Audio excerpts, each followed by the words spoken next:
Alex Crook has rejoined us. We're going to head up to Newcastle very shortly and have a chat with the Mail's Craig Hope, because it's a hive of activity, ins and outs.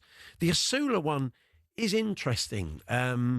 It seems that could be happening. He could be on his way to Frankfurt, Alex. And so for them to bring in a couple of forward players, but then lose one.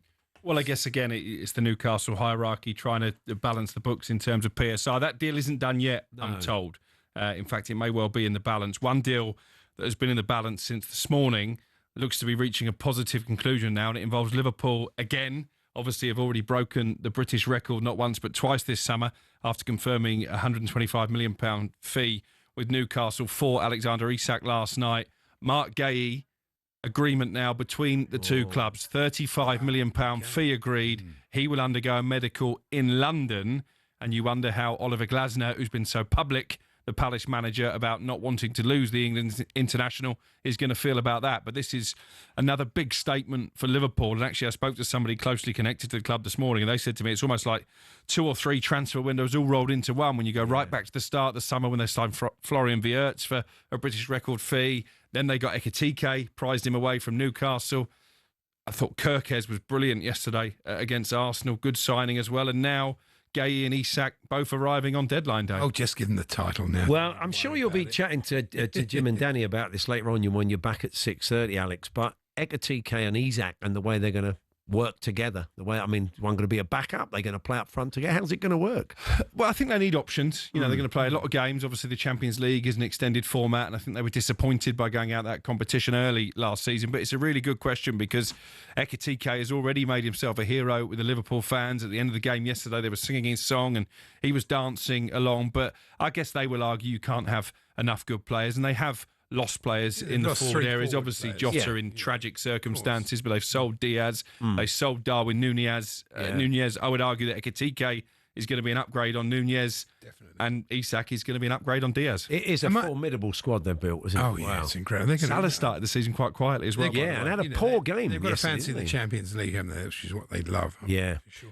Palace, though, am I right in thinking that Wharton picked up a hamstring yesterday? Yes, I think he did. He's pulled out the England squad. Then, having faced Palace on the first day with all of them, next time you face them, they won't have Guéhi, they won't have Eze, and they won't have Wharton. I'm still surprised that Jean-Philippe Mateta's not been subject of interest in this window as well. With his goal record since Glasner came into the club, actually. Yeah. Interesting. Thank you very much, Alex. Alex will be back a little bit later on, so it looks like Guéhi is on. Once we get confirmation of that, we'll let you know.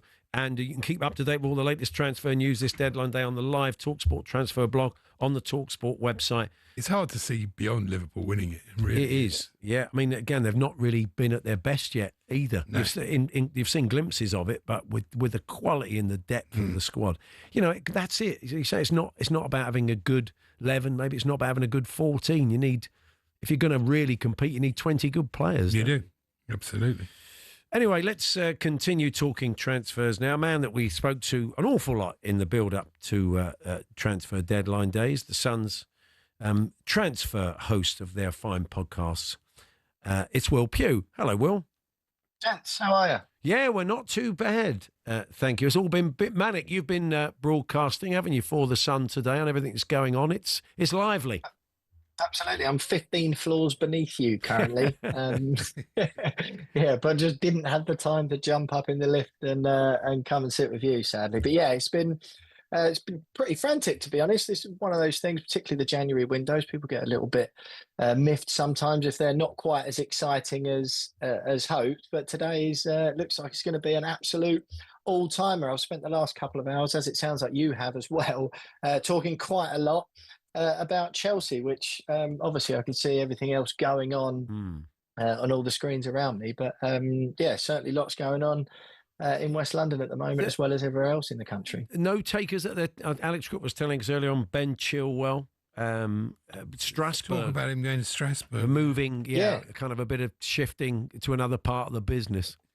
Yeah, that's very much what we're hearing at the moment as well. It would be a permanent deal because at the moment, Strasbourg have already got 3 Chelsea players on loan. For anyone who doesn't know, of course, they're owned by Todd Bowley's Blueco company as well. So if Chilwell is going to go, it'd have to be a permanent deal, which is, we understand, is what they're edging towards at the moment. Obviously, any sort of accusations of sort of interdealing put pay to those, because any sort of transfer fee would be subject to a UEFA fair value check. He gets 200 grand a week at Chelsea at the moment, so there's going to have to be some sort of negotiation as well as to whether perhaps Chelsea sort of cover or provide some sort of a payoff.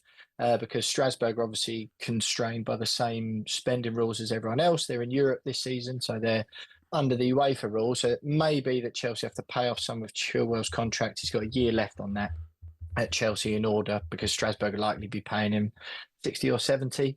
But there's edging towards a deal on that one at the moment. It does look like he will leave by the end of the window. Alex was also telling us there's no obvious takers for Raheem Sterling. I mean, have you heard anything else? What a surprise. You know what? I had literally, just as I was about to come on, heard a whisper, not in a position at this stage. Jack Rosser, who's across all things Chelsea for us, along with Dan King, just sending me a message. I think it's a watch this space for Sterling at the moment. I think there's sort of some whisperings around edging close to a deal that would see Sterling leave. As we know, though, £325,000 a week. Arsenal paid hardly any of his wages when he was there on loan, and there's very much a sense in the market that, well, why would, from potential clubs who Sterling would go to, why should we pay any more than Arsenal did? And kind of, as you can understand as well, Sterling with 2 years left on his Chelsea contract, he's got a contract for wages for that amount of money, 17 million quid a year, it works out.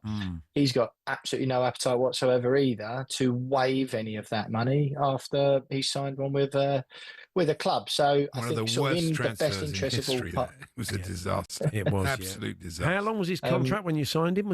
How long did he get? Too long. I'd have given him a month. Yeah.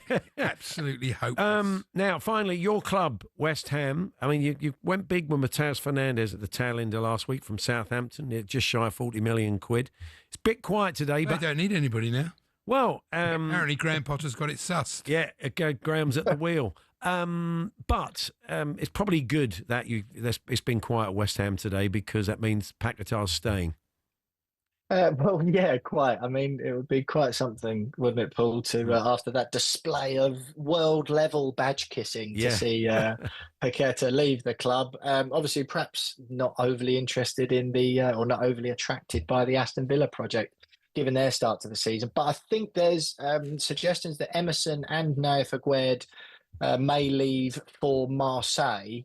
Those two both quite concerning, because West Ham are in a position where sort of we need as many bodies as possible rather than looking at outgoings. Fernandes performed very well at Nottingham Forest, but yeah, I don't think any West Ham fan would be too sorry to see a midfield arrival. There was talk about Basuma. Again, Fernandes came in and played very well.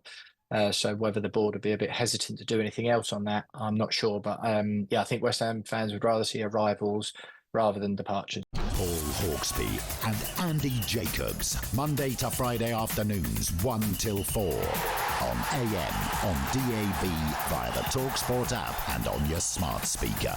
talkSPORT.